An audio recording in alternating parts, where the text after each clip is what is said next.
Thank you.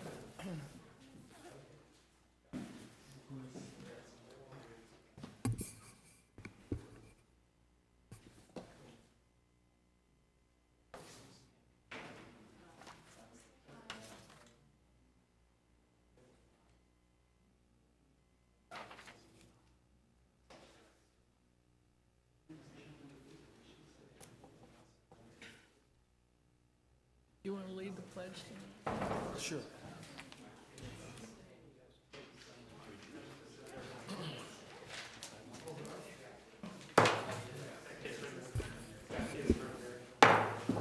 The December 16th meeting of the Albany Municipal Services Joint Powers Authority will please come to order. Roll call. Councilmember Atkinson? She's sick. She's I'm excused. sorry. Board Member Barnes? Here. Board Member Moss? Here. Vice Chair Weil? Here. Chair Thompson? Here. Next item, please. Consent calendar. Consent calendar are considered to be routine by the board and will be enacted by one motion. By approval of the consent calendar, the staff recommendations will be adopted unless otherwise modified by the board. There will be no separate discussion on these items unless a board member or a member of the audience requests removal of the items from the consent calendar. Is there any item a member of the board would like to have removed from the consent calendar? Is there any item a member of the audience would like to have removed from the consent calendar? Seeing no one, we'll bring it back to the board, and the chair will entertain a motion regarding the consent calendar. So moved. I second it. It has been moved by Board Member Moss and seconded by Board Member Barnes that we approve the consent calendar. Would you please poll the board? Board Member Barnes? Aye. Board Member Moss? Aye. Vice Chair Weil? Yes. Chair Thompson? Aye, and the motion carries. And if there is no further business, the meeting is adjourned.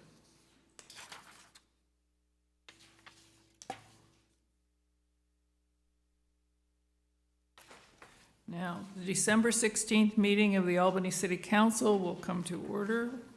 Will you please join Councilmember Moss in the Pledge of Allegiance? I pledge allegiance to the flag of the United States of America, to the republic for which it stands, one nation, under God, indivisible, with liberty and justice for all. Roll call. Councilmember Barnes? Present. Councilmember Moss? Here. Vice Mayor Weil? Here. Mayor Thompson? Here. Next item, please. Consent calendar? No, report. Oh, I'm sorry. Report on action taken in closed session. Okay. The council met in closed session for the purpose of, 1, labor negotiations pursuant to Government Code Section 54957.6, and gave direction to the mayor and the unrepresented employee. Number 2, labor negotiations pursuant to Government Code Section 59457.6. The council gave directions to the consultant. And 3, labor negotiations pursuant to Government Code Section 59457.6, and the council gave directions to the consultant. Next item, please. Consent calendar. Consent calendar items are considered to be routine by the city council and will be enacted by one motion. By approval of the consent calendar, the staff recommendation will be adopted unless otherwise modified by the city council. There will be no separate discussion on these items unless a council member or a member of the audience requests removal of the item from the consent calendar. Is there any item a member of the council would like to have removed from the consent calendar? No. Is there any item a member of the public would like to have removed from the consent calendar? Seeing no one, we will bring it back to council, and the chair will entertain a motion regarding the consent calendar. So moved. I move approval of the consent calendar. I second it. All right. Yeah. It has been moved by Councilmember Moss and seconded by Vice Mayor Weil that we approve the consent calendar. Would you please poll the council? Councilmember Barnes. Aye. Councilmember Moss. Aye. Vice Mayor Weil. Yes. Mayor Thompson. Aye, and the motion carries. And I would like to introduce Ruth Cashmere, who's agreed to continue. Thank you. Next item, please. Go to the city public forum announcements. For person desiring to address the city council on an item that is not on the agenda, please note that city policy limits each speaker to 3 minutes. The Brown Act limits the council's ability to take and/or discuss items that are not on the agenda. Therefore, such items are normally referred to staff for comment or to a future agenda. Is there anyone who would like to address the council on a matter not on the agenda? We have Alan King. Oh, you have some. Well, since the attention's on me, I might as well just say that Santa on Solano is this final weekend. It's the only free photo opportunity with Santa Claus actually in the region. And one of the things that we're proud of is that we've been named in a pet magazine as the top 10 best thing to do with your pet for free, because most Santas are, of course, indoors in malls, and you can't bring your pets into a mall. So we're just doing great things on Solano Avenue. Santa's final weekend will be at 1229 Solano Whole Health Apothecary from noon to 4, both Saturday and Sunday. Thank you. Thank you.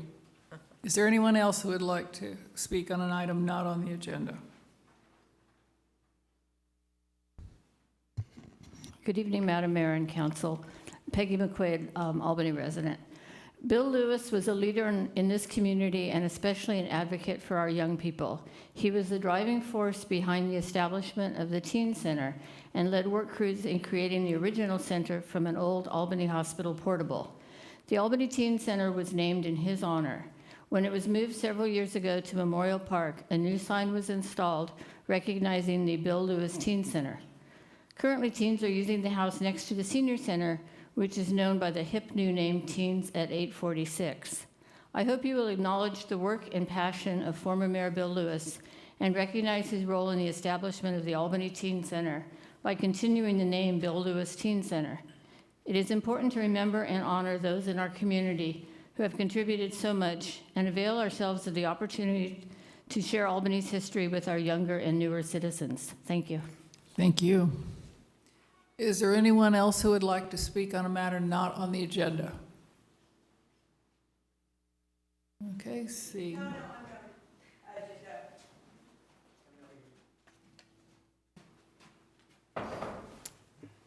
Hi, Amber Whitson, citizen of Albany's waterfront.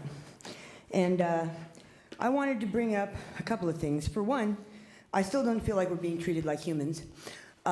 A resident of the Bldg got out of the hospital out of a 3-day stay at the hospital today and attempted to stay at the shelter with his pregnant girlfriend who lives out there on the landfill with him. And they were greeted at the door by, "What do you want?" by the woman who holds a mag-light-like flashlight like she's brandishing it when she answers the door. Plus, I wanted to bring up something I got from a summary of the chief's comments at the December 20th Homeless Task Force meeting, saying, quote, "Acting under guidelines by the City Council, the police department exercises enforcement discretion when dealing with Bldg residents." And then there was a part of the memo that says, "The chief emphasized current municipal policy encourages homelessness. A socioeconomic problem the police department cannot fix. Unfortunately, the police department remains the city's primary point of contact with this population." Which we're lucky we even get that, because, you know, police are people, and we definitely don't get treated like people. We're treated like vectors. I really think that maybe you guys should take a second look at my idea for the recycling center thing and think about that proposal, the grants that you can get from the MHSA grant thingy, because you guys aren't treating us like people. You're treating us like vectors. And we are not. We have made all the improvements that you guys want to hand over to East Bay Regional Parks District that have been done to that land in the 30 years since all these environmentalists thankfully successfully stopped the bay from being filled off the Albany coast. And what thanks do we get? We get a shelter that we're not able to stay in. And the new kid from out of town is getting housing tomorrow through Berkeley Food and Housing Project, supposedly. He just showed up in town 2 days before he started staying in the shelter, like 2 weeks ago. 1 minute? Oh, thank you for the 1 minute warning. So yeah, I know I missed the whole disbursements part. So I don't know if this counts as something that's on the agenda or not on the agenda. But if somebody could get back to me on a couple of these disbursements, I'm happy to email the city and ask for copies of the itemized, because it just, the maintenance on the burrowing owl habitat, you guys are going to shell out $15,000 when it already belongs to EBRPD. That's part of this disbursements. That's kind of crazy. When like you guys are like, oh man, oh, we don't really want to spend $35,000 on housing the homeless, but you guys are going to spend $15,000 on paying for somebody else's burrowing owl habitat that burrowing owls don't live in. Really? Thank you. Thank you. Is there anyone else who would like to address the council on a matter not on the agenda? Seeing no one, next item, please. Public hearing. Ordinance number 2013-04, amending section 8-4.4 of the Albany Municipal Code to make clarifying changes to prohibition on camping in parks, recreation, open space, waterfront, and Albany Hill area of the city. Staff recommendation that the council introduce for first reading ordinance number 2013-04, amending section 8-4.4 of the Albany Municipal Code to make clarifying changes to the prohibition on camping in parks, recreation, open space, waterfront, and Albany Hill area of the city. Madam Mayor and Council, at your meeting on October 21st, you gave direction to staff to bring back clarifying changes to the no camping ordinance, specifically to section 8-4.4. There had been some concern about possible ambiguity, the term loiter in particular and the term lodge. Those terms are not essential to the ordinance. It's clear the conduct that's not permitted is camping, and that word really encompasses the conduct that was intended to be proscribed. The ordinance also makes some primarily grammatical clarifying changes to the third sentence, which didn't really read correctly. So that's the extent of the changes. I would describe them as technical clarifying changes that don't change the purpose or scope of the ordinance. Thank you. Are there any questions from council? Okay, we'll open this to the public. Is there anyone who would like to speak to this issue?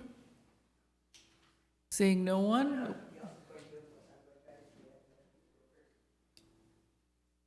You need to speak directly to the issue addressed here, which is a change in language in the ordinance. Right. The change in language. You're deleting loitering and lodging from the camping ordinance, correct? Yeah, I'm pretty familiar with the, I keep up on that type of stuff. I'm just wondering, when is it going to start getting enforced, something that stops us from hanging out there? Because I know you guys are deleting loitering from it, but I know you guys aren't actually going to want us hanging out there like has been suggested to us to do during the day. There's been people that were wanting to stay in the shelter at night. They said, where are we going to go during the day? And we were actually told you need to discuss the ordinance. We were told by somebody that we can go and hang out on the bulb during the day. You need to discuss the ordinance. That's what you need to discuss, the language. So it's not part of the ordinance anymore because you're actually taking loitering out. Oh, what? Shoot, you turned off my mic. Why am I not surprised? You guys hate me less than I should. Is there anyone who would like to speak to the issue? Seeing no one, we'll bring it back to council. There's nothing about littering anymore in the ordinance?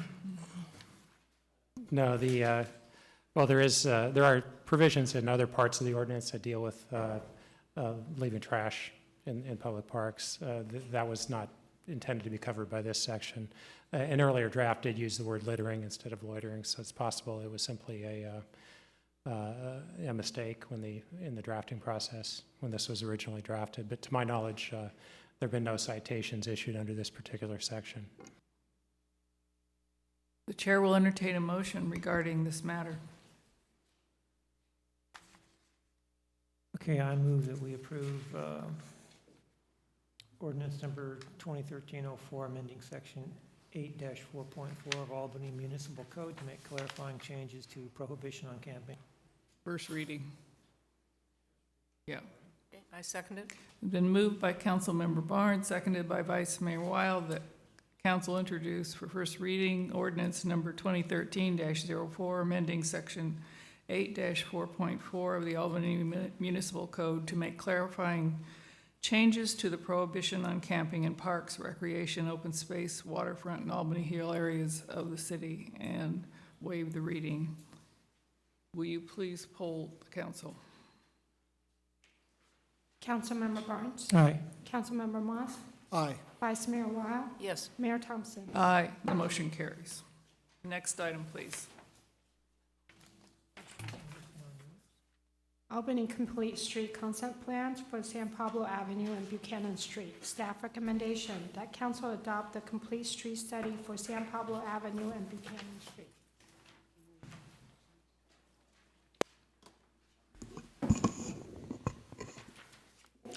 Good evening, Madam Mayor and council members. I'd like to give you a brief introduction to the project and then turn over to our consultant, Michael Moll, who is setting up for a presentation of the Complete Streets study. The action before you this evening is to consider acceptance of the report.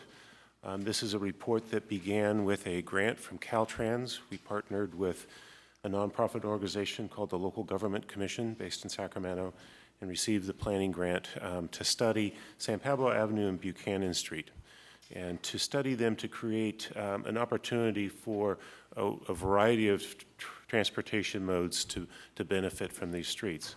As it stands today, both of these streets are really vehicle-oriented, and a complete street means a street that serves not only vehicles, but also cyclists, pedestrians, transit users, and so forth. It's also intended to be, a complete street is intended to be supportive of economically vibrant business districts and recognizes that people do live on the street as well, so it has to serve its residential functions. The process that we began a year ago, this time last year, a series of public meetings and workshops were held. Most of the sessions were at Ocean View School, and including a presentation by Dan Burden, who is internationally recognized as the founder of Walkable Communities. The organization does the Walk Score, and has a lot of experience in helping communities improve their infrastructure. Since that time, we've had a series of meetings with the Traffic and Safety Commission as the analysis has been refined. The report, when it's accepted, will be used for three purposes, primarily for three purposes. First, it will serve as a reference as we work on our general plan, so you'll see a lot of the themes that are in this report end up in a draft general plan for consideration by the community. Second, for those projects that are ready to move forward, it will form the basis of a series of project-specific grant applications, which is, as you know, the primary way that we fund a lot of the improvements to our public infrastructure. And third, it can be used as a point of departure for the design of individual projects as redevelopment and improvements occur on San Pablo and Buchanan.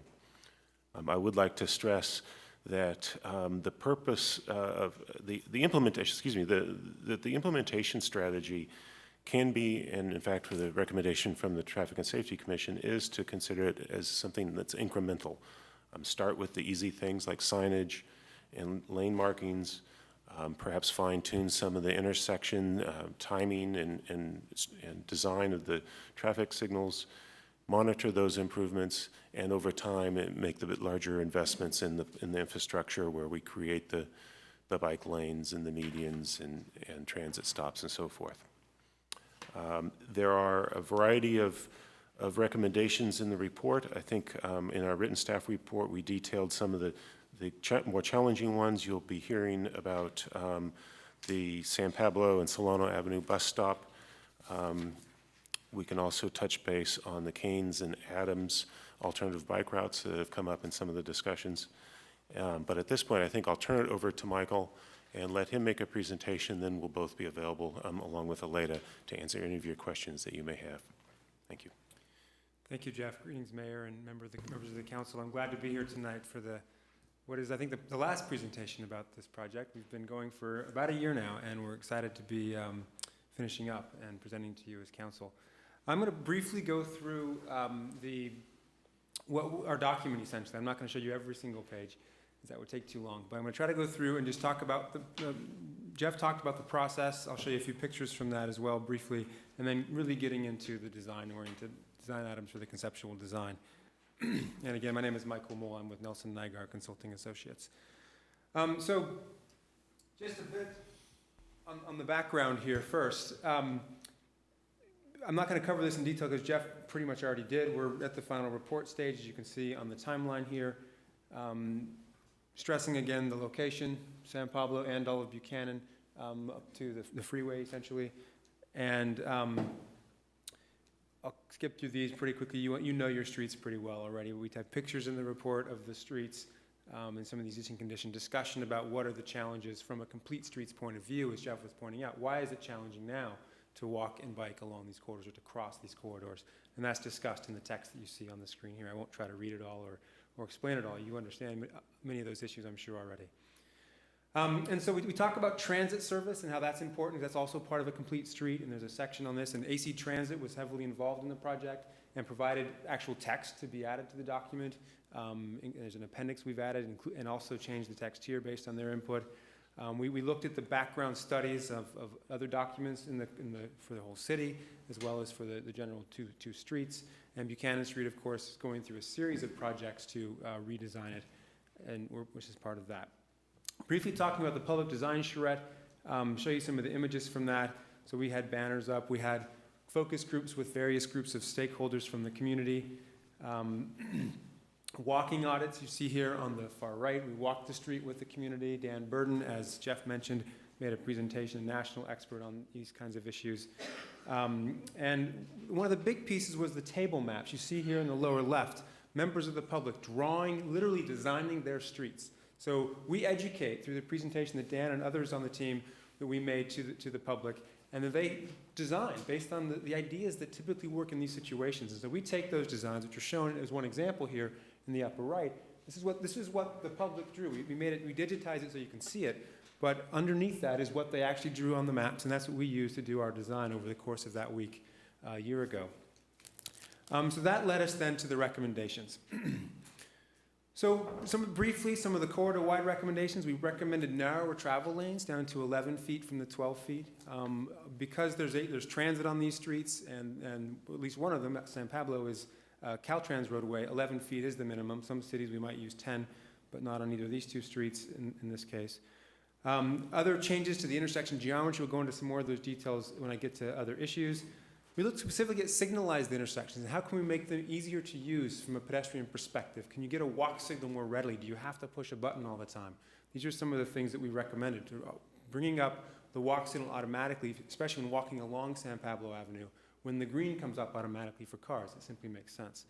And then we made some recommendations specifically for crosswalks at unsignalized intersections or mid-block potentially as well. Some of the things that we recommended, these are from elsewhere, and we'll show you how this kind of can be applied in Albany in a moment, but things like these rapid flashing beacons that are being used throughout the country now. There's a few examples in in Berkeley just down the road here.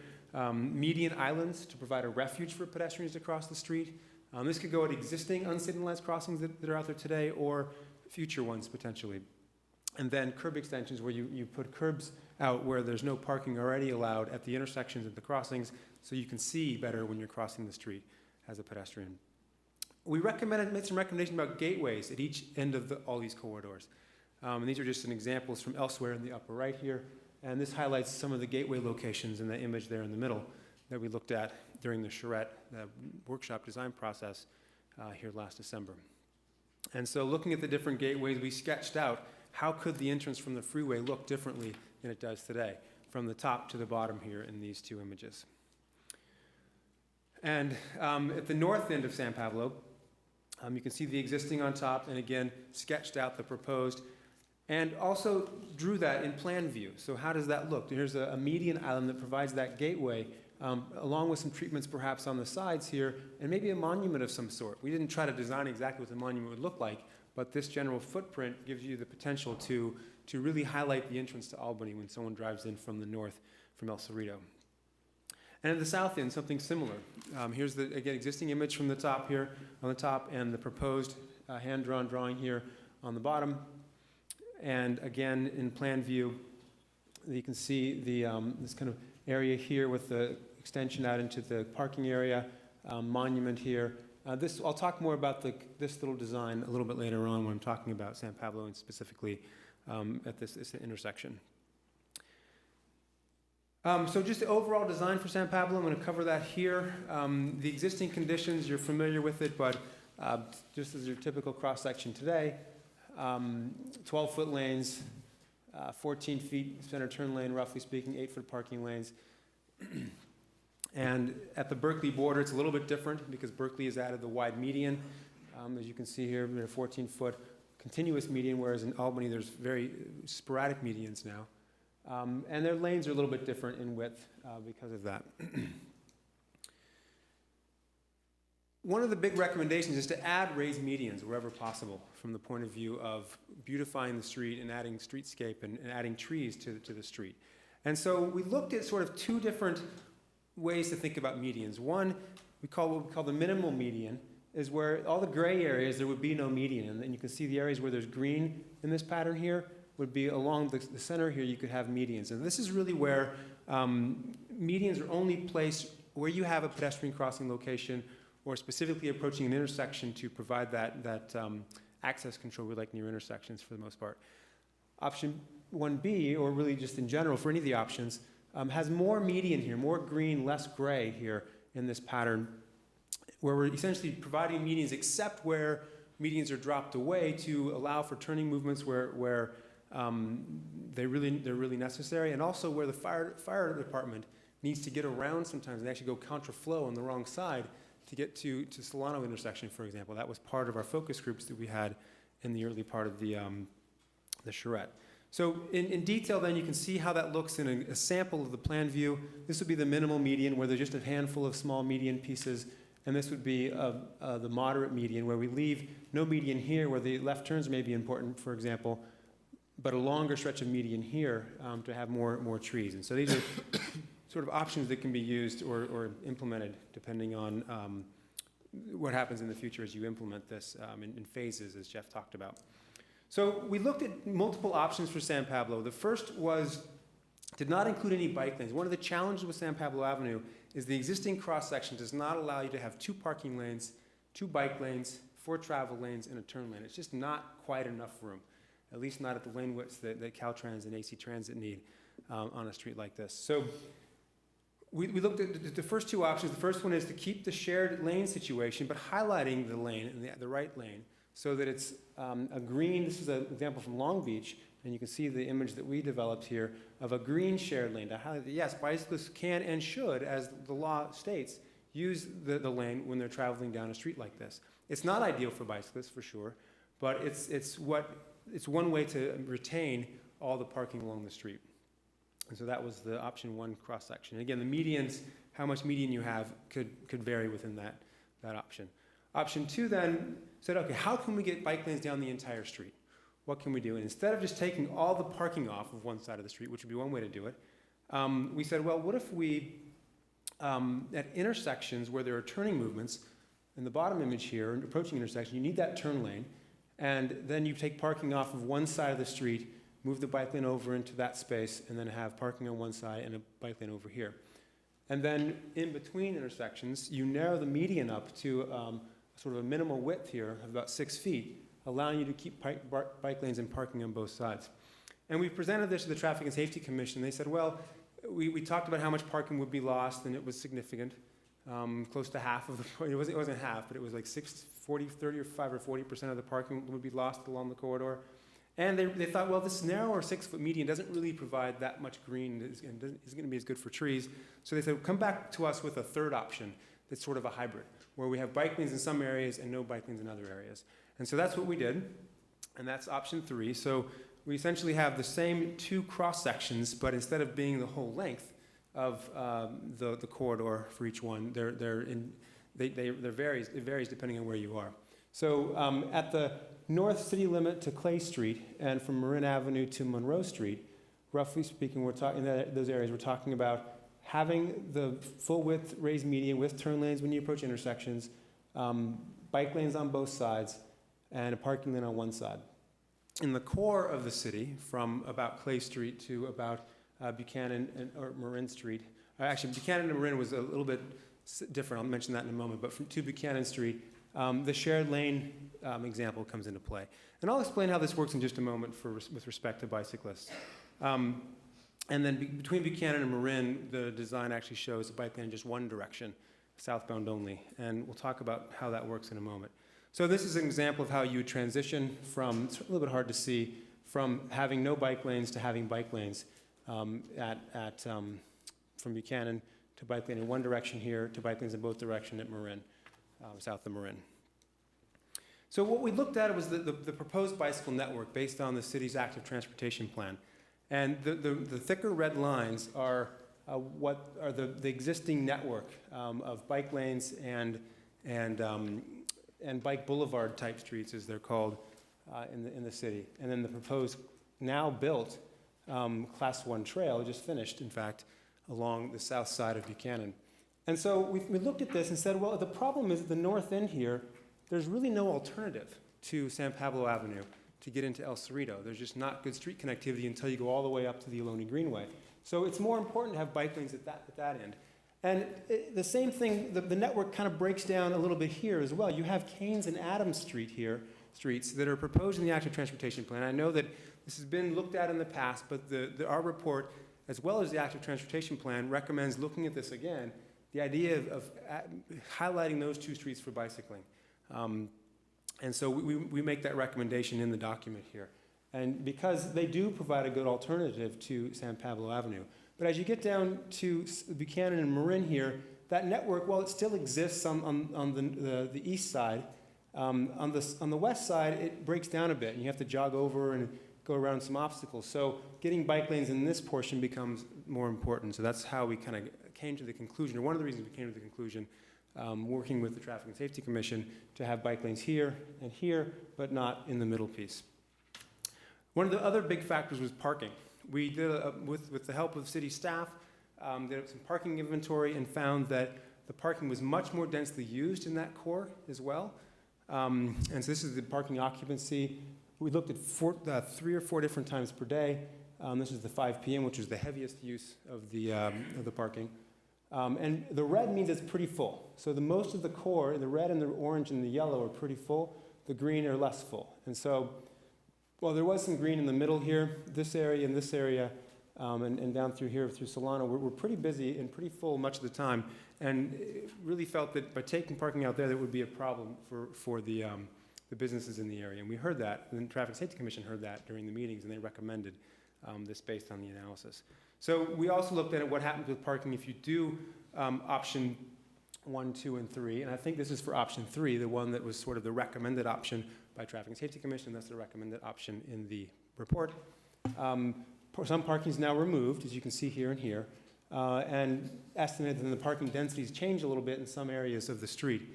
And so the idea being that it still works, but the areas where there was the least amount of parking, there's less parking. So a few more details on San Pablo. This is in the area between Monroe and Dartmouth, and there's a proposed development in this area that may change how this works, but in our initial design, and we will work with the city to make sure we're incorporating the designs that make the most sense based on wherever that proposed development is in place at the time we finish our report, or finalize it based on your input tonight.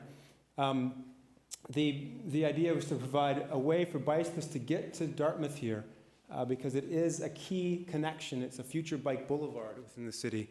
And Monroe and the potential development here will increase the need for this. Bicyclists we heard this a lot, they want to be able to make this connection more easily. And so we've provided some bicycle left turn lanes here for bicyclists to make that maneuver. There's also the potential in the future for the path to be built along Cordonesis Creek, and the design here allows for that as well. A few other locations, and I'll talk about this one for a little bit because we know it's one of the most controversial issues in the document. I'm sure you're going to hear from the public about this tonight.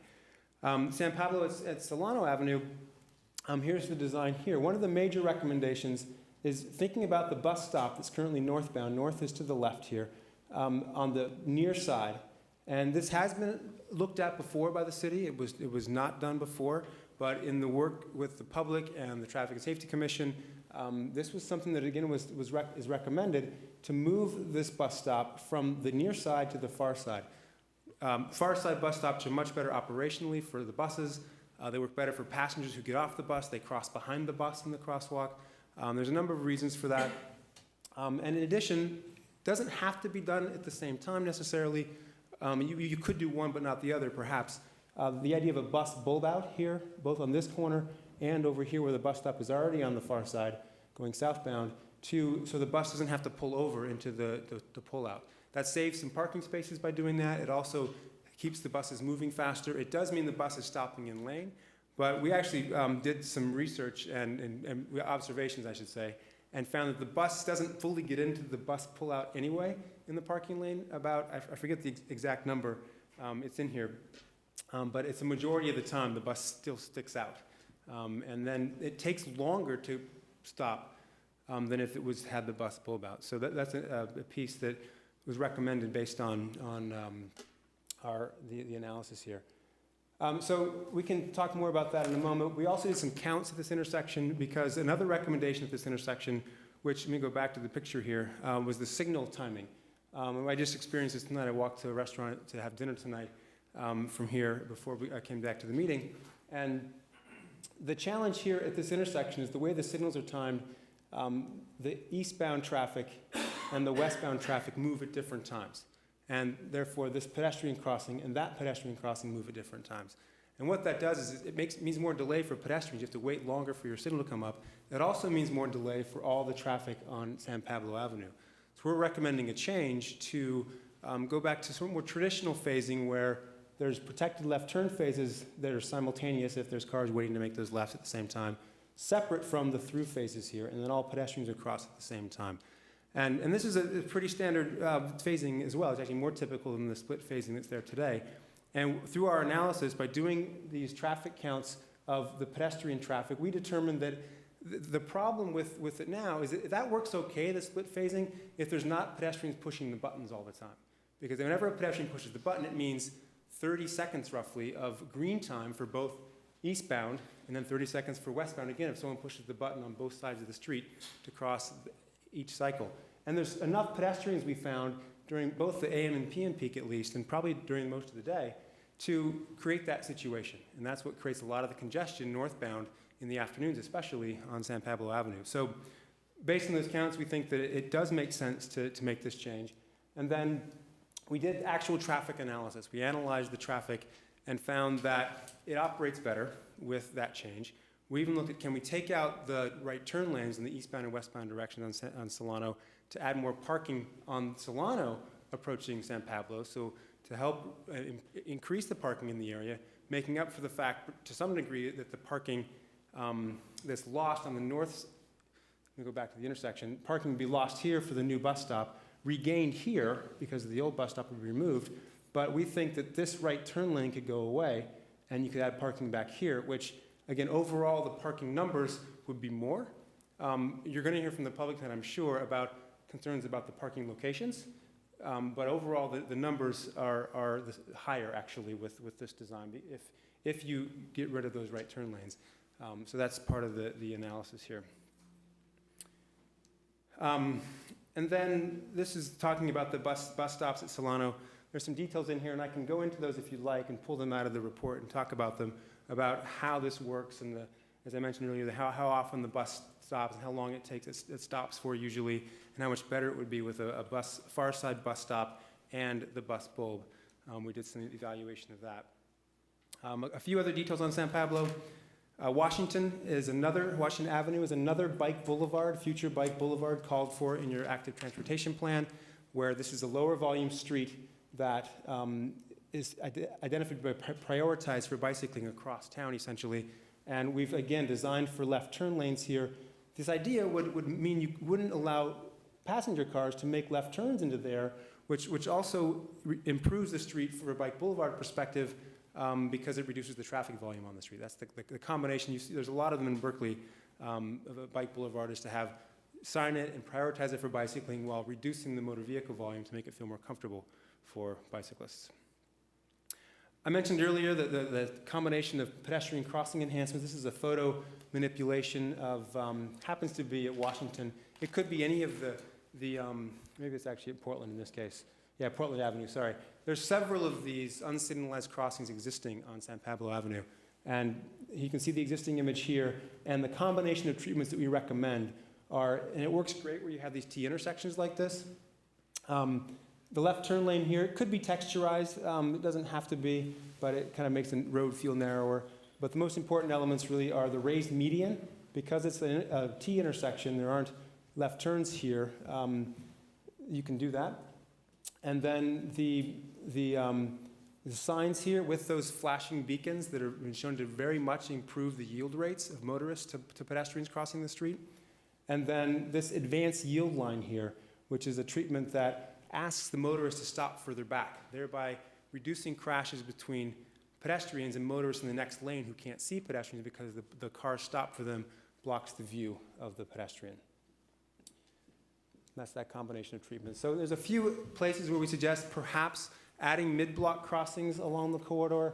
One in between, this is between Solano and Buchanan.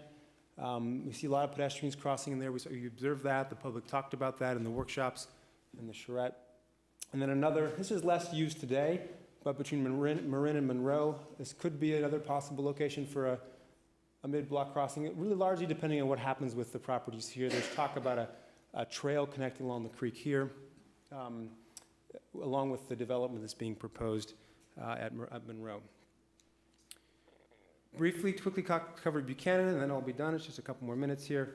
The overall design on Buchanan is to essentially take what has already been just recently constructed and adding some enhancements to that. And so I'll talk about what those are here through these cross sections. So this is the existing cross section today. Doesn't actually show because at the time it didn't have the path, but the path has already been built on the south side, as well as these curb extensions here.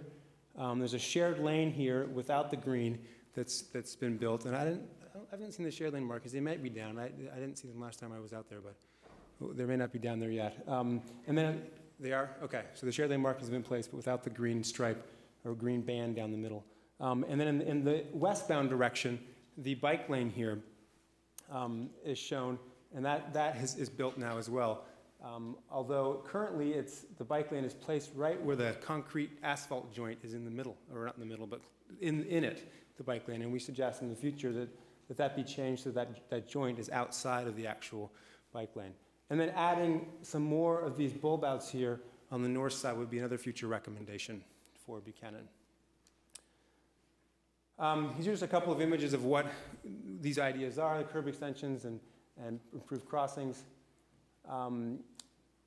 Pierce Street, we kind of drew up this corner here, how that could be better highlighted. We've talked to the city staff and have made some recommendations about improving to make this work a little better for bicycles with wider ramps in the future as well. And then adding a crossing somewhere between Jackson and Pierce. The new crossing has just been built at Pierce, which is that one was shown in that last picture there. But there was a lot of discussion both at the public workshops and the Traffic Safety Commission about adding a crossing. And based on a discussion with Traffic and Safety, Taylor was the street that was selected for that crossing. So the idea would be to add what's a signalized crossing. It's a special kind of what's called a pedestrian hybrid beacon to add a new signalized crossing here for pedestrians at Taylor, right next to Ocean View Park here. And so that's to help residents who live on the north side of Buchanan get to the park and the school without having to go a long way out of their way, which they're just not going to do. We don't do that. People don't go out of their way to cross streets if they can help it. So that's why it's important to have this crossing here. We made a few specific recommendations at Jackson, which has already had some changes to it recently, but right now one of the crosswalks is closed. We heard a lot about that from the public, and we're recommending that be opened in the future. Here's a plan view of that design here, adding this crossing. We also recommend some signing treatments that I think the city is looking to implement fairly soon to reduce, and there's a whole discussion of other treatments to improve the safety of this crossing as it's now the two-way shared bike and pedestrian path along the south side of Buchanan. And I think that's one more thing here, San Pablo and Marin, is a little bit of detail showing that intersection with the southbound bike lane there, and then north and southbound bike lanes here. One of the things we've also discussed, and the city is doing in the phase 3 of the Marin Buchanan Bikeway, is to add a bicycle signal phase to improve the safety of that crossing, and bike boxes as well. We haven't shown that yet. In fact, it's something we just talked about very recently in the last few weeks, but we can add that to this drawing as well, and I'll make that note tonight. Alita, thank you. To add bike boxes to allow cyclists to go down here and move over here into a space and then continue across that way if they don't want to merge across to make a traditional vehicular style left turn. It's what we call a pedestrian style bicycle left turn. And I think that's all I've got. Is there anything, Jeff or Alita, that I didn't cover enough detail yet to cover a little more? No, I think that's fine. Thank you, Michael. I would just like to mention in closing that we're continuing to work with the business community representatives. Alita in particular has made an effort to reach out to them as recently as today, and there have been some interesting ideas that have been kicking around today. So we certainly do intend to continue in that dialogue with them, and hopefully we can find something that might work there, and perhaps some of those business owners may want to talk about that. A general question. Caltrans has essentially control over San Pablo, as I understand it. How many of these proposed changes are automatically acceptable? How many will have to be negotiated with them? How is that going to work? It's a very good question. And Buchanan, of course, isn't part of this, but San Pablo, as you mentioned, is a concern. They're okay with the 11-foot lanes. We've talked with them up front, and that's something they're okay with, so that's fine. The idea of putting in bike lanes, they also encourage. That's not an issue. The green shared lane that you can see in this area here is something that is experimental, and they need to approve that. It actually would have to go to a Caltrans board, even if it were a city street, actually, to be approved as an experimental treatment. But because it's a Caltrans road, it might have even more hurdles to go over. But it's something that we've talked to them about, and one of the Caltrans representatives, in fact, said that if they're going to have shared lane markings on San Pablo, they'd prefer it to be the green-backed ones versus standard shared lane markings without the green-backed green surface underneath. So the others, I think everything else, the flashing beacons, the yellow flashing beacon is a treatment that now has approval by Caltrans, so that shouldn't be an issue. The places where we're talking about adding new crosswalks, the mid-block ones, they'd have to approve that. Most of the crosswalks where we'd add these enhancements, though, are already there as just 2 white lines across the road and almost nothing else except for some signs. And I believe it wouldn't be a problem at all to add these other features, because they understand that the research shows that unsignalized crosswalks are safer if they have some of these additional bells and whistles. And that's been proven very significantly via research. You don't just want to put in the white lines and do nothing else.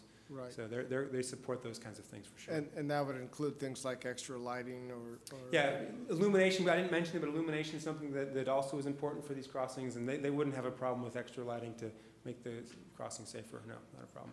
And then one very specific thing, you mentioned this kind of reconfiguration of Buchanan into Marin, just right over there. Yes, by City Hall. There. I was just going to, I realized I forgot one picture that I was going to show. It's this one. Right. Go ahead. I'm not, I know that large delivery trucks are prohibited from Marin, at least east of San Pablo. And so they have to make that kind of maneuver and go up Solano, essentially. Would that affect that traffic? Yeah, so we did look at this, and we designed this here, you can see, with the realigning Madison and Buchanan to come in as 2 intersections instead of the unusual situation where it's sort of this very flat approach. Mm-hmm. And in the final design, you would need to detail out to make sure the trucks can make that turn. And figure out which trucks are making that turn on a regular basis. We've designed it for some trucks, but the full-size interstate trucks might need to make this a little bit, like remove this nose of the median, for example. But this general layout can be done. You just might have to adjust the details a little bit in the final design.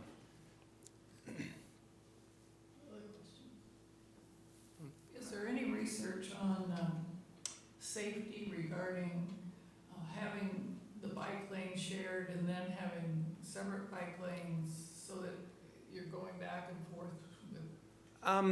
Not specifically. I mean, in fact, different advocates will debate even whether bike lanes are safer or not. I certainly believe that adding bike lanes does improve safety, but there's research that shows it doesn't make a whole lot of difference, honestly, from a safety perspective. And the moving back and forth, as long as where the bike lane is going to end, you let people know that that's occurring through dashing the bike lane, adding signs, which we haven't detailed signs on the plan, because that's more of a detail that comes later in design purposes. That shouldn't be an issue. I mean, there's plenty of examples of where bike lanes begin and end. I mean, that's not an uncommon situation. But it is a challenge with this design that it does change. But this was sort of the compromise that was come to by working with the Traffic Safety Commission to achieve the multiple objectives for this. There's a new law, I think, that drivers are supposed to be 3 feet away Yes. from bicycles. How does that work? How will that work? Yeah, good question. So where you have a bike lane, of course, it's fairly straightforward. The bike lane provides enough room for the bicycles to ride outside the car doors, and motors can pass with 3 feet clearance. Where there's no bike lane, current law today suggests, and this is what the highlighted shared lane marking here, well, sorry, not in this picture, but here, does, is that for the northbound cyclists here in this outside lane, is it really suggests that cyclists should be in the center of the lane, because the law actually already supports that. It says when the lane is too narrow to share safely, and to define sharing safely, it's literally when the bicyclists ride far enough from parked cars to be safe, and can the motorists pass them with that 3-foot clearance. That's how I would define sharing that lane safely. And the existing lanes are not that wide. They're not wide enough to safely share. Bicyclists, we observed many bicyclists really hugging those parked cars, which is unsafe to begin with because someone opens their car door. And because pedestrians can't see them well if they're stepping out to cross main block or whatever other things that occur there. And even drivers pulling out from driveways and side streets can't see bicycles when they're hugging the car. But there also means that motorists think they might be able to pass in that space. So by highlighting that cyclists should be using the center of the lane or close to it with the shared lane marking, in theory it should mean that the close passes that occur when the cyclist is hugging the right edge don't occur as often. And without a doubt, not every cyclist is going to use this street. If I'm riding out here, like I did tonight from BART, I might take the lane on San Pablo by myself. But I'm riding with my 8-year-old son on a street like this, I'll choose the side streets and take the bike boulevards that the city is planning to design in the future. And so I don't live in the city or nearby, I live in San Francisco, but you're going to see different types of cyclists choose different routes depending on what facilities are there as well. Any other questions? Okay, thank you very much, and we'll open it to the public. If you would like to speak, we have some cards, and she will read your names, and if you'll stand over here, we can efficiently let you speak. And if you haven't filled out one, there's more cards in the back. So Alan Kane, Preston Jordan, Vicus Archa, Sanjita, and James Silva. I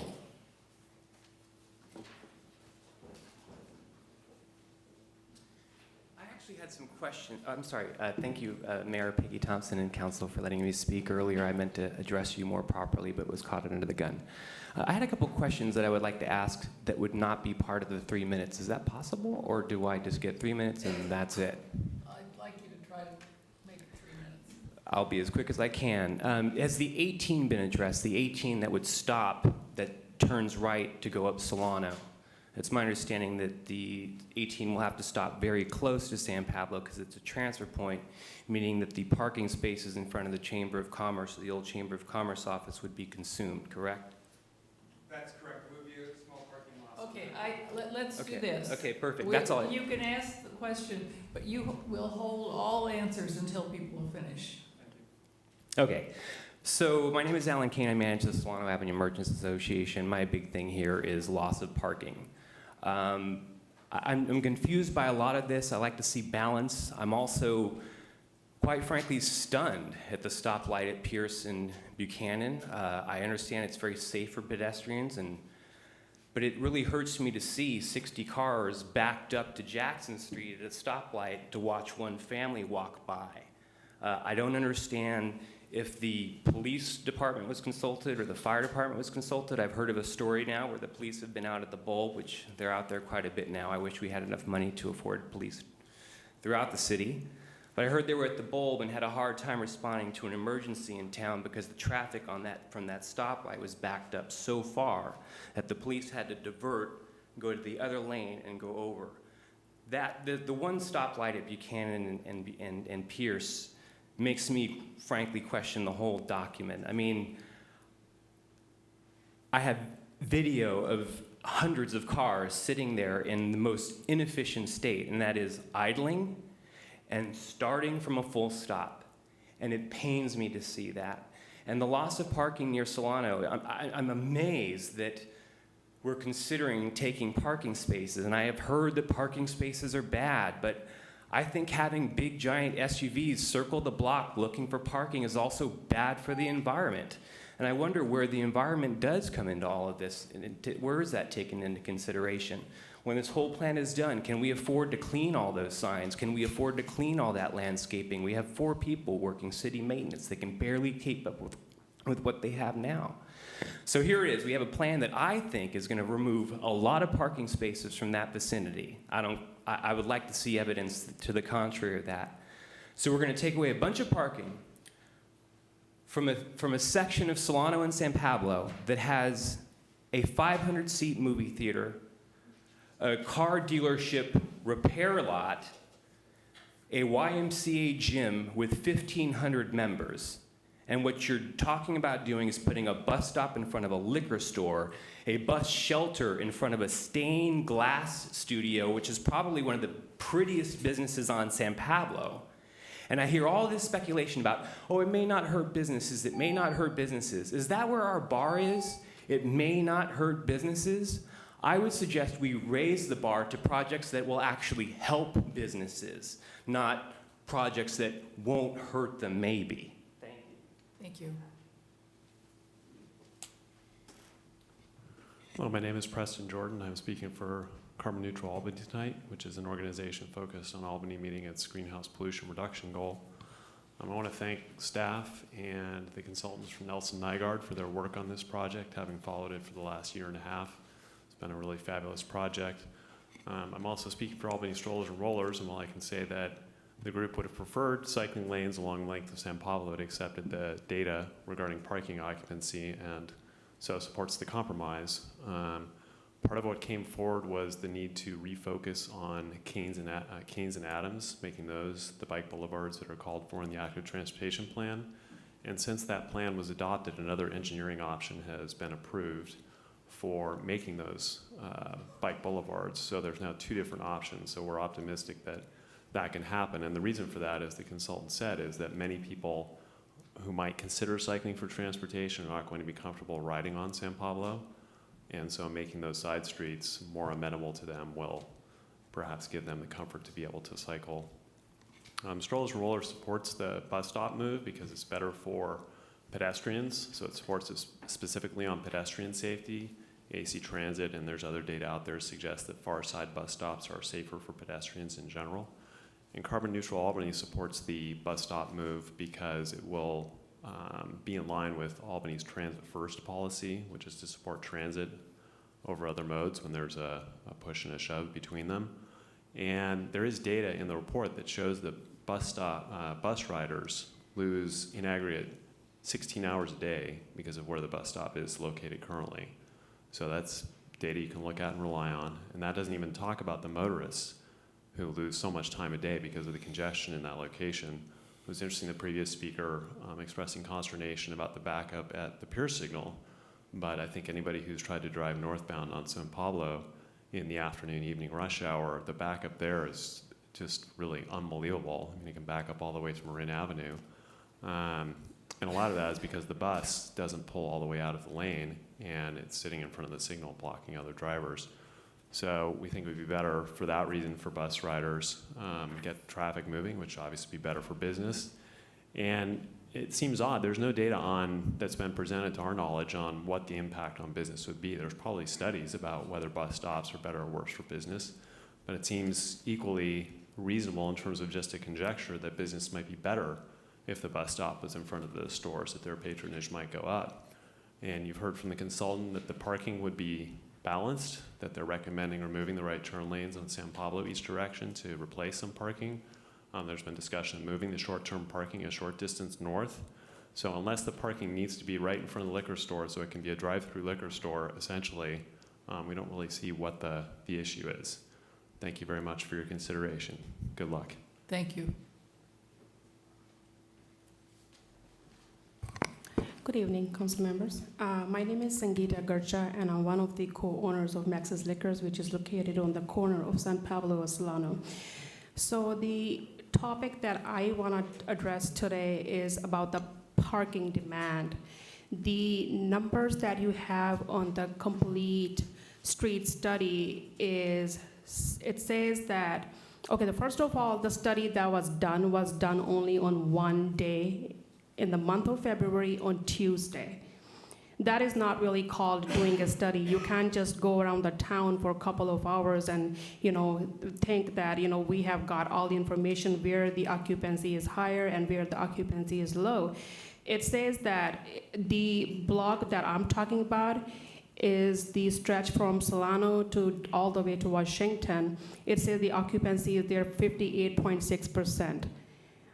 We spend 7 days a week at that location. We are open from 8 o'clock in the morning till 1 a.m. at night. So the parking situation is already worse the way it is. And we say that firsthand. I don't need other people telling me this is how much parking is occupied. We see that every single day. Come there on Thursday evening, come there on Friday, come on Saturday, it's like 100% taken. We call Albany Police and Parking Enforcement pretty much every single day, telling them how in the 15-minute zone and in the 90-minute zone, how the cars are parked there for like more than 4 or 5 or even up to 6 hours a day. And the response I get from them is, oh, we don't have anybody available right now, but we will send somebody over when they're available, and that sometime is basically never. And having that parking in front of us, and we keep an eye on that area all the time because my business and the other businesses rely on that parking so heavily. And even with that, the parking is always full. So how can somebody tell us that, oh, this is only 58.6% occupied when it's actually 100% occupied in the busy hours of the, the later days of the week? So I would just, suggest to the city that they should take their small business owners and put everything in a perspective so that nobody is hurt. If the city must move the bus stop, like we have been suggesting before, put it somewhere down past the light where the businesses have their own parking lot so nobody is hurt in that way. It's very easy for people to say, I don't think the business is gonna be hurt, I don't think this is gonna happen, but they don't know that. We see this firsthand every single day. So I'm just saying the information that you have to put the whole thing down for the parking is absolutely not correct. Thank you so much for your time. Thank you.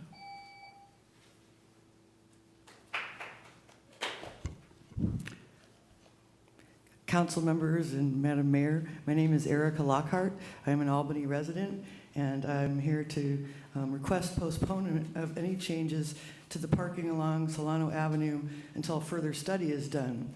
As the previous speaker mentioned, what they're calling a study was done only on one day. It was done in February during a quarter of business activity, the first quarter of the year right after December and Christmas, which is traditionally a kind of a dip in consumer shopping and dining out, also before tax season. And you can see, I can see that on some charts that I looked up. What's my take is that it's not a sufficiently rigorous study. My reason why I'm qualified to say anything about that is that I was a teaching assistant in statistics at Cleveland State University. I've got a degree in administration of justice with training in crime and intelligence analysis, which has to do a lot with statistics and doing studies and that sort of thing. So in addition to talking about the first quarter business, I think it would seem natural to do a study on a Friday and a weekend day as well, because the patterns are probably very different. And I think that lots more data is needed. Now, I understand that a study can cost money, but a lot of the funding for this project is coming from grants, and maybe a grant could be obtained so that we don't make any mistakes in how we allocate this parking removal. The plan itself recommends in option 2 removing 131 spaces. Well, taking away 3 20-minute spaces is the functional equivalent of removing 360 spaces for a 12-hour period of day. That would be, let's see, the option of, you could get 10 cars an hour in the 20-minute spaces, in each one of the 20-minute spaces. If people are only stopping for a short time. That's kind of near the maximum you would get. So 10 cars per hour times 3 time spots based on a 12-hour day. I'm not really sure of the whole business cycle down there. I just imagine between 9 a.m. and 9 p.m., including when businesses are open in the morning to when some of the restaurants are probably the most popular in the evening. So that would mean, under the option 2, a loss of 491 parking spaces on Solano. And I think that that's a little bit extreme. So the other options would be for less. But removing the short-term parking is a problem.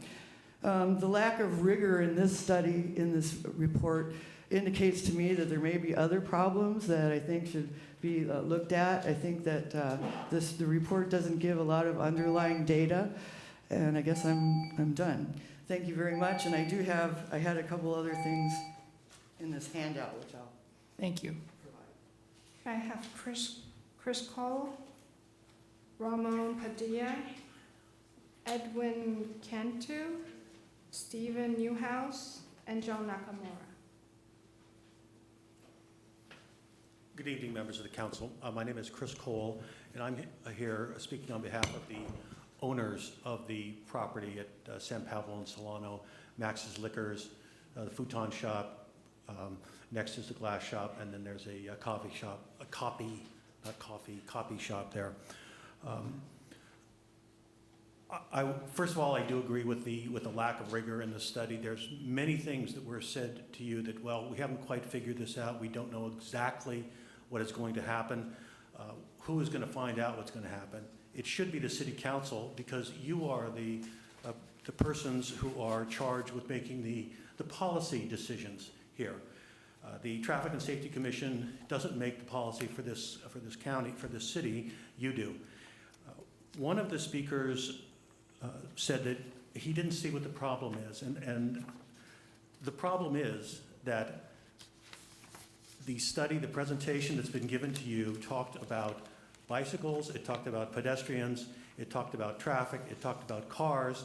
I didn't hear a single word about small businesses and how they are affected by this. Yet at the very beginning of the presentation from the gentleman, staff member from the Traffic and Safety Commission, said that one of the goals of the Complete Streets program is to, one, serve everybody, and then another one was to support economically viable businesses. So that is a portion of the Complete Streets program. We have economically viable businesses that have participated in this process each step of the way. And I'm just speaking about the 4 that I've mentioned. The changing of the bus stop to the far side is going to affect them. We provided pictures to the Traffic and Safety Commission of the delivery trucks, the big freeway-sized delivery trucks that come there regularly to drop off merchandise for Max's. People bringing in their stained glass need a place to park, and this 20-minute, 15-minute parking is incredibly valuable for them. It is a necessity for their business. The copy shop also uses it, as does the futon shop. When people buy a futon, they need to get it into their car as quickly and as efficiently as they can. There is no other place to load for any of these businesses except on San Pablo Avenue. And if that is taken away from them with a bulb, it is going to have a large effect on their business, and it is going to be contrary to the Complete Streets program of supporting economically viable businesses. There is a relatively simple solution to this, and that is to keep the bus stop where it is on the south side and extend the bus stop back. That could easily be done, because in back of the bus stop now is a parking lot that could be used as a bus stop. It's a small one, and maybe a dozen parking spaces, but buses could pull into that, and you keep the bus stop where it is, and you leave the parking for these small businesses where it is. There is no data in front of you that there has been a single accident, a single pedestrian or a single pedestrian accident as a result of having the bus stop on the far side rather than the near side. Support these businesses, support Albany's businesses, and don't pass this project. Thank you. Thank you.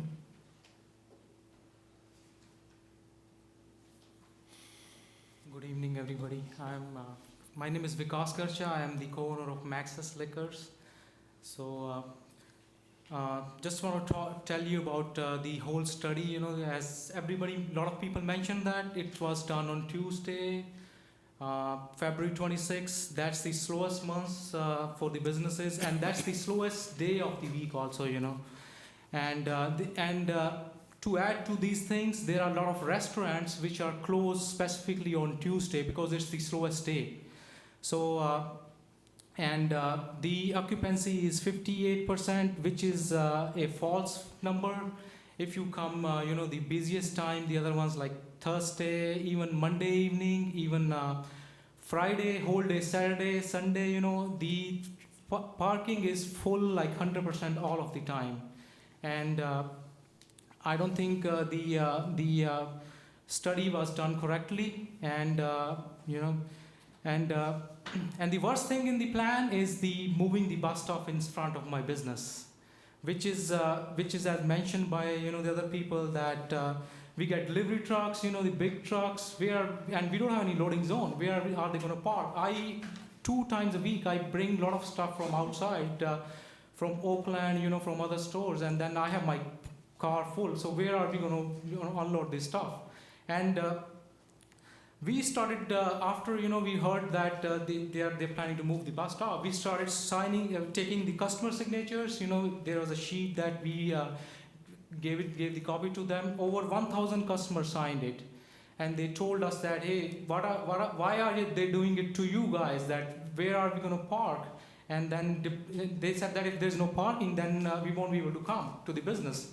So, and 80% of the customers they come on vehicles, and even depleting the parking in this area is not an option, which is already crowded here. And 20 minutes on, it's not for my business also, it's for all the restaurants. Somebody has to pick up the food, somebody has to pick up the futon, or somebody has to go to the copy center to, it's not only for my business, it's for all the other business, because 90 minutes parking is full all the time. And even it's not enforced. We call the police all the time, and nobody comes, nobody cares. And and there has been a lot of things, that they're telling that, it's backing up the traffic in the morning, in the evening.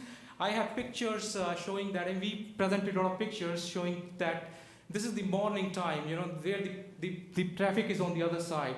So this is the morning traffic. On the other side, it's 8 o'clock in the morning. So if the traffic is going on the other towards Oakland in the morning, and it has to come back in the evening, so that means there's a traffic. So you cannot do much about the traffic, and especially when the freeway is there's a stop on the freeway, then there is more stop on there. So that's all I want to mention. Thank you. Thank you.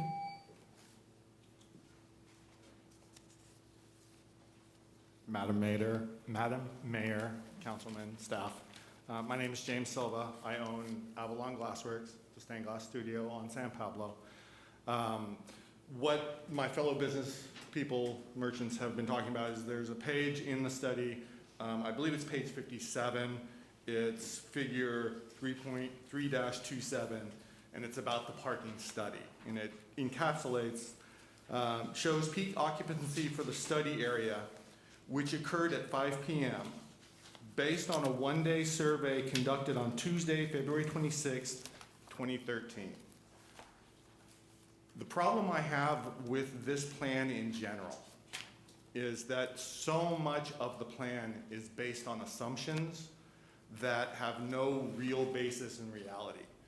The parking is obviously, a one-day survey is like stepping out and looking at the weather one day and predicting what it's going to be like for the next year.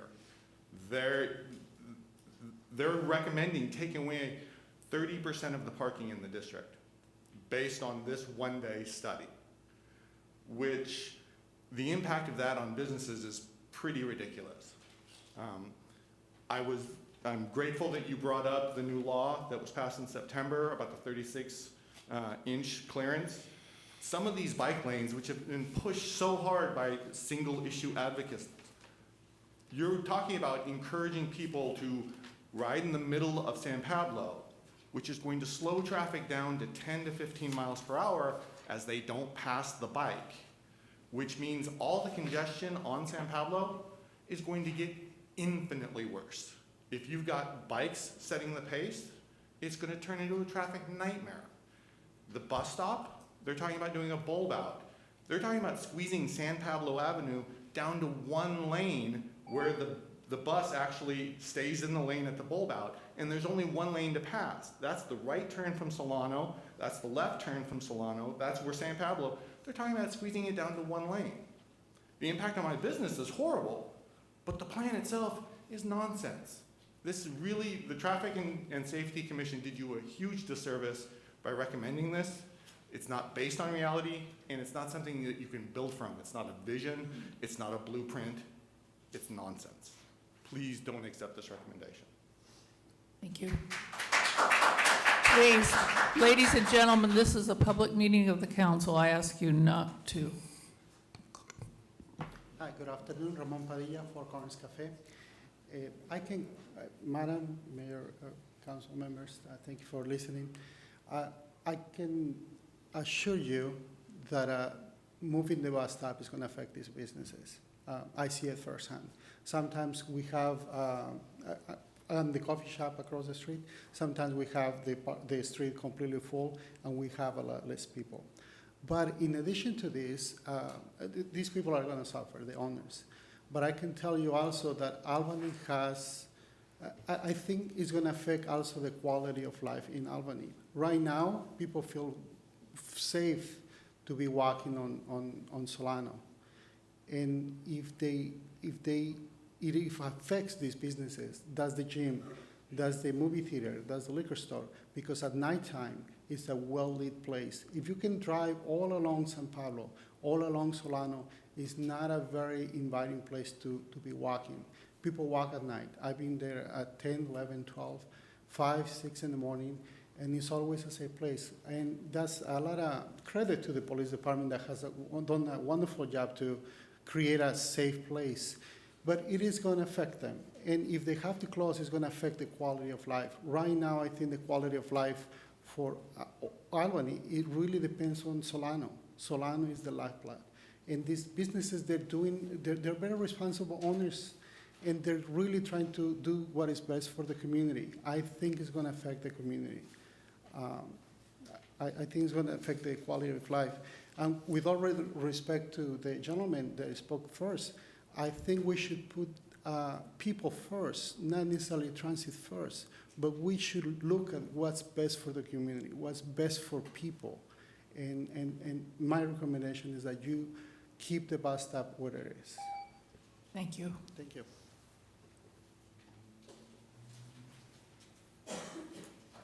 My name is John Nakamura. I'm the owner of Albany Ford Subaru on San Pablo Avenue, 718 to be exact.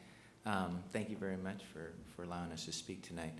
I would have to say one of the unique things about Albany is the coexistence of a community, a real community, residents, as well as business.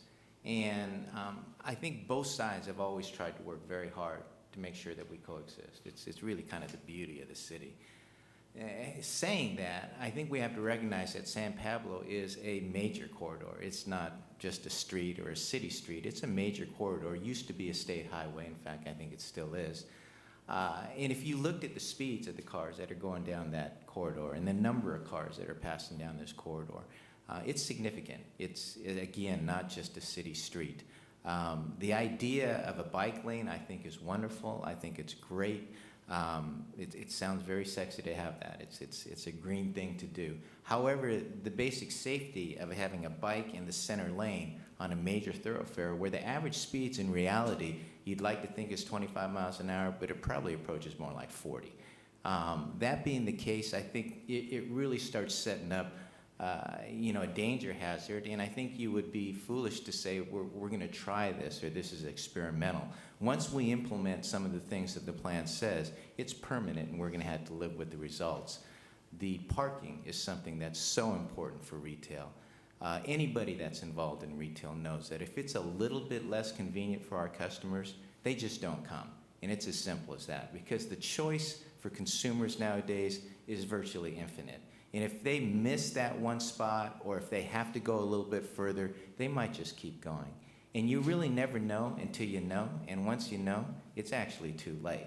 So the idea that we think it might increase business, or it probably won't impact business, I really do think you have to talk to the business owners and get their input on what really drives their dynamics. For these people here that have their businesses adjacent to this bus stop that's moving, those spaces are very important. And something as simple as dropping off supplies, big supplies, going to that store, if it has to go down another block or that truck can't park or whatever, does it impact their business? Absolutely. Would the people not come if they can't park there? Absolutely, positively. And that's really the reality of our business in this area, is we struggle to make it convenient because it's less convenient. So we have to do more for our customers. But if you close that window on convenience just a little bit, it becomes infinitely more harder for us. So anyway, if you could really, as we listen to the community on the business side of it, because I think in a lot of ways the revenue that we generate is really kind of the engine for the community too. Please respect the idea of just pure retail. Thank you. Thank you.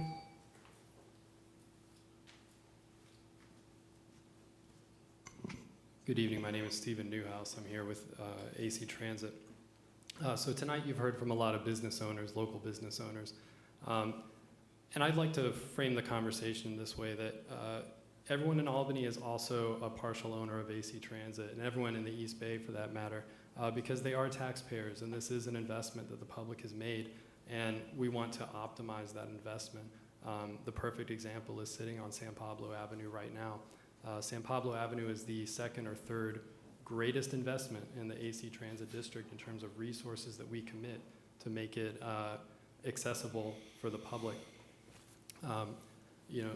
Within the last few years, Albany has partnered with the other cities on San Pablo Avenue as well as Caltrans to put in traffic signal priority for transit, which really only works if the bus is on the far side of the intersection. So right now we have this investment that's not being fully utilized. And when I talk about it in terms of a business, I'm really thinking about what is the impact of having this bus stop on the near side. When we took measurements, surveyed the buses, we sat out there for several hours watching. 80% of the buses arrive at the intersection on the green light and then have to stop, board, and then wait for the red light, the entire cycle again, and that's costing us 1 to 2 minutes for each bus.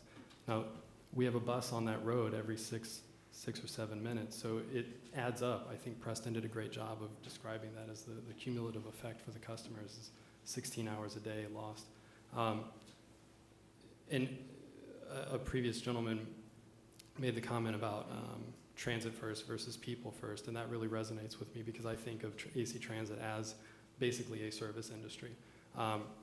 And when we want to talk about the people, AC Transit riders represent 20% of the people moving through this intersection at the peak period. So 1 in 5 people going through the intersection is on a bus. This bus stop is the most heavily used bus stop in the city of Albany. We have 425 people getting on or off the bus at this location. And that we have 4,300 people that go through this intersection each day. So those are the people that are impacted by keeping the bus stop on the near side, making them sit through the delays. So I just hope that you take that into consideration tonight. Thank you. Thank you.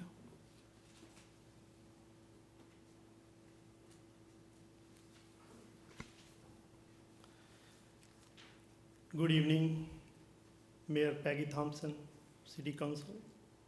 My name is Edwin Anthony. I was the previous owner for the Max's Liquor. I used to own that place almost 10 years, from 1990 till 99. And I've seen today a lot of speakers are saying the same thing. So I just want to share my experience with you that corner is one of the busy intersection in Albany. You can say that's kind of downtown of Albany and heart of the Albany.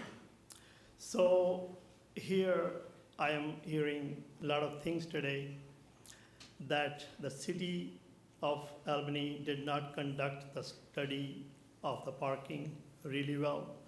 But my experience was that intersection was busy all the time and the parking space was busy most of the time, around 90% and plus. To me, looks like this is kind of unfair for the small business owner, and that's totally misleading by the way they have done that study. So if it is 58 point occupancy of the parking, so that means, cannot be true. Because my experience 10 years and I have other co-owners, he also worked for 10 years and I'm still back and forth to this area. So, which is kind of not fair. So I am suggesting you tonight, so if the study can be done again, at least we can show some kind of fairness to our small business owner who at least work hard and create the tax for the city, and which is very, very economical. So that's all I just want to share with you, because at least on daily basis, I notice they attend at least 300 to 400 customers. So that means majority of the customers are come by their cars. So if they have no spot to park, that will be hurting them for the long run. So this is, I think, number one priority as a city mayor and as a council member, that we have to protect our small business owner, since they are the one who are still surviving in the bad economy. And if we are still, trying to kill them again, then they will be out of business. So I think we are here to make a smart idea, so that way they can stay in business and they can produce more tax for the city, so everybody will be happy. I think let's make a move tonight and do something unusual than majority. So that's all I can recommend tonight. Thank you very, very much for listening. Thank you. Is there anyone else who would like to speak to this issue? Seeing no one, we'll bring it back to council. We'll start. Not particularly, but I've been taking notes. Parking. A forever tough issue in the city of Albany, and I think everywhere in the Bay Area.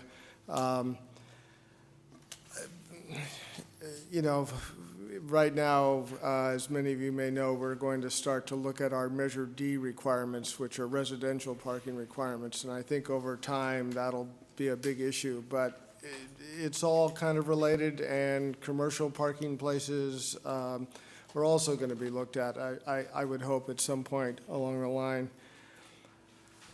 A couple reactions. I guess I did find that parking study a little problematic. When planning and zoning generally considers parking exceptions for commercial situations, there's a much more extensive parking study that's done in the immediate area where that is. We're talking about an entire street, and we did it on one day, and it really isn't sufficient if that's all this these recommendations are based upon.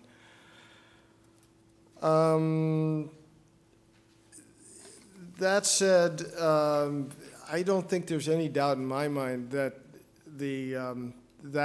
in particular intersection of Solano and San Pablo is problematic, particularly northbound traffic during rush hour. And it is one of the few places I've seen anywhere where that bus stop is on the, before the intersection as opposed to past the intersection. So, you know, there's a lot of stuff in here, and I know this is sort of the critical issue that everybody was talking about, but, you know, I think that is something, in some way or another, we're going to have to get that stop in a different location, because between Marin and San Pablo at 5 o'clock at night, it is one giant traffic jam, and it's buses stopped at that intersection that seem to slow up everything. I was heartened to hear that we could conceivably be adding some parking places on Solano there if we take out that right turn lane. And I would hope that those could be used in a way that wouldn't be as convenient, but might suffice for some of the parking loss on San Pablo if that were to happen. Let's see. That's my kind of quick reaction to what everyone was saying.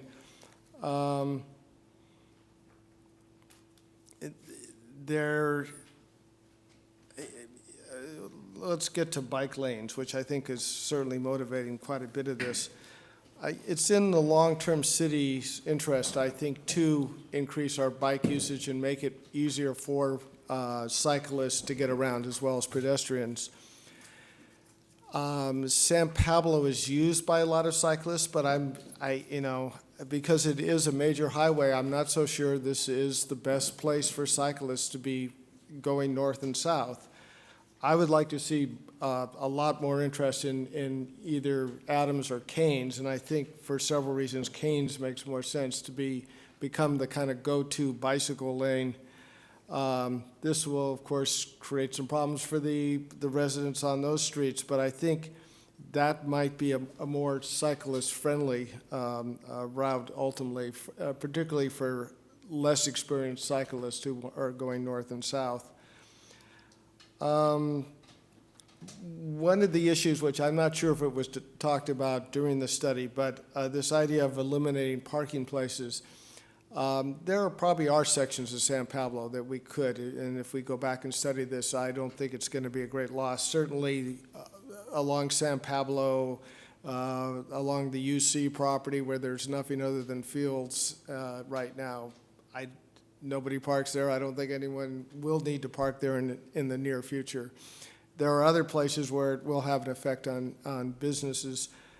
But there's also an effect that I've at least read about, and I don't know if it was covered in the study, that for pedestrians, if you don't have parked cars between you and the traffic, sometimes that can be disconcerting. So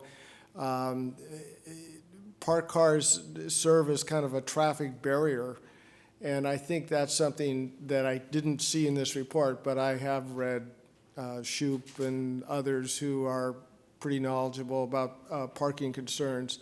So eliminating all parking may have not have the right effect in terms of increasing pedestrian traffic. It might be good for cycling, but it could have the counter effect for pedestrians. And so I think that's something I wish had been looked at a little more.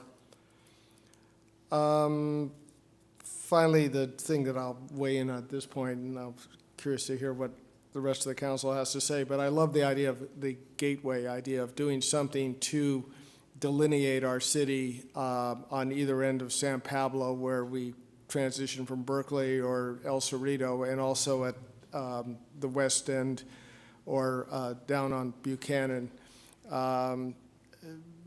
San Pablo is notorious for being one of those streets where the only way you know you've gone from Berkeley to Emeryville to wherever is that you see a repeat of fast food chains.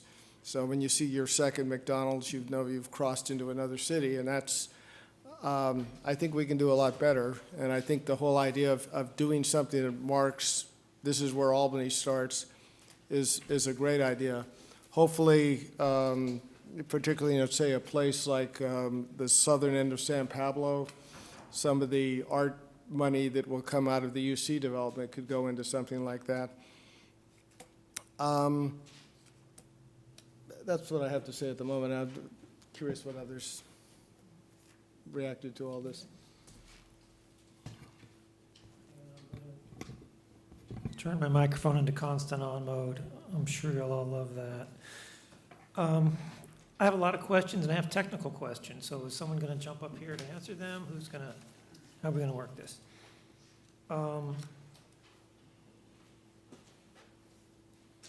I'll start out with my true story, right, as a bicycle commuter. I have to be careful talking about bicycle commuting because I think I jinxed myself, and I actually finally, after many years, had a bad crash and broke this thumb, so it doesn't really work very well anymore. But this is what I do on my bike vis-a-vis San Pablo Avenue, okay? Because my auto mechanics are down there, Dana Meyer. So oftentimes in the mornings, if I need to take my car in, I get on my bike and ride a block and go, am I forgetting something? Then I have to go home, put my bike on top of my car, and take my car to Dana Meyer's. But that is the only time I ride on San Pablo, is because I get my car to Dana Meyer, I jump on my bike, I ride half a block to Sizzler and get off San Pablo. Boom. You know, I'm a fairly experienced bicyclist, and I'm not sure you could do anything to that street that would make me want to ride on it. With the exception, and this is the issue that we had discussed during the Complete Streets process, you have that problem with sort of the half block travel. People will come on down a side street, and they need to get to a store halfway in the middle of the block.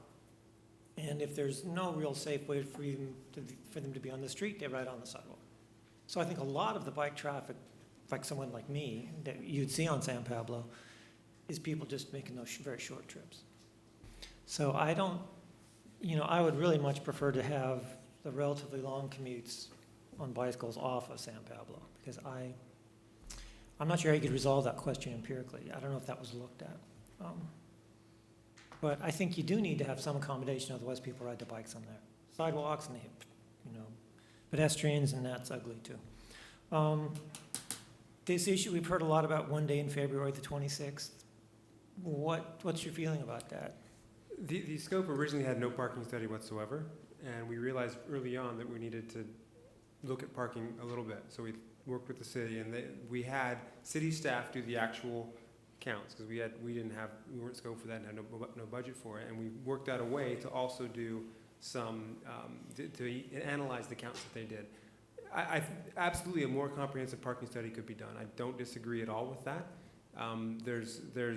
It was a add-on to the project in order to address what we realized was going to be needed if we were going to look at putting bike lanes on the entire street. And again, the original reason for looking at the parking wasn't so much a specific issue around the one intersection, which is certainly an issue. I'm not denying that. It was about the issue of trying to get bike lanes on the entire street. And the result was we can't take all the parking off of, or a large percentage of the parking off of the core. And so most of the parking loss that's discussed in option 3, which is the recommended alternative, is at the ends, as Councilman Moss said, the near the UC Village area, and then up at the north end, where there's again sort of car-oriented businesses that have big off-street lots. So I think that there's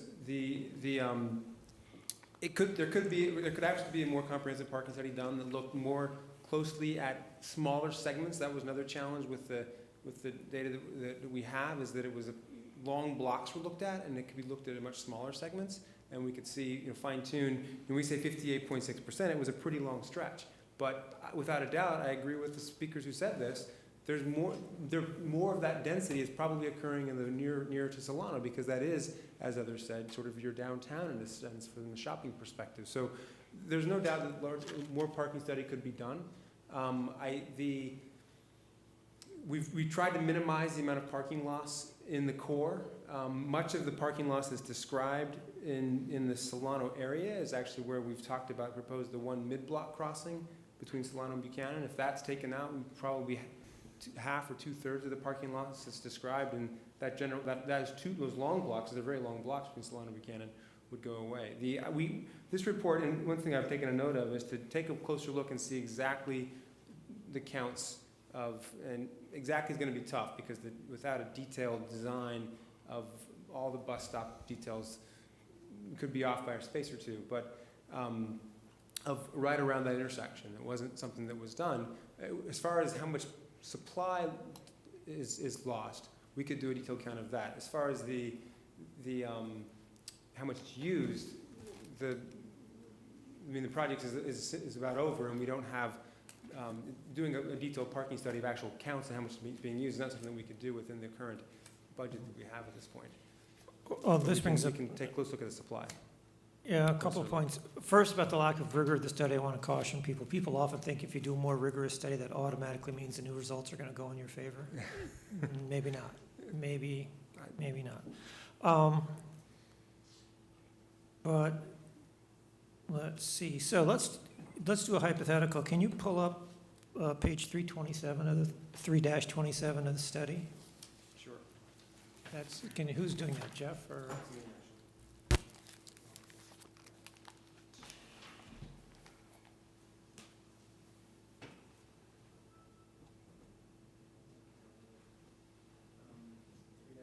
3-27, right? Here we go. That was it. There. So it looks like between Solano and Marin on the east side of the street, it's the figures we have now are 58.6, and between Washington and Solano, moving northbound, it's 55%. We all on the same page here? Yeah. Hypothetically, if those numbers were much higher, how would that have changed your recommendations?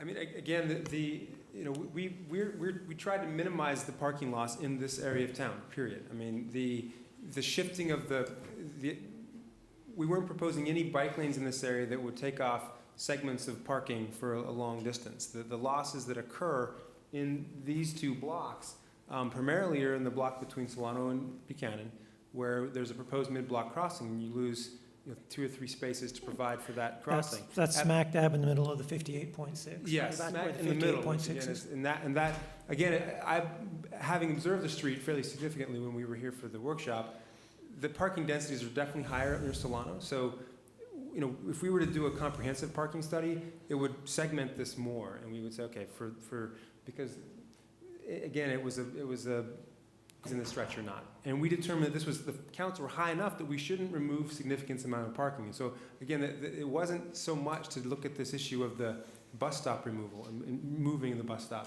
But we certainly would have, be more closer to orange or red color, and then it'd be more yellow perhaps towards this end, based on what we observed in the area. And I think that you wanted to hear that, but I can certainly show that. But it shows overall an improvement, even with the removal of the right turn lane, if you change the signal phasing, the split phasing. You give more green time to San Pablo. That's the idea. That intersection, as you all mentioned tonight, northbound. So we think that that's one of the big solutions. Leave the right turn lanes, it'll operate even better.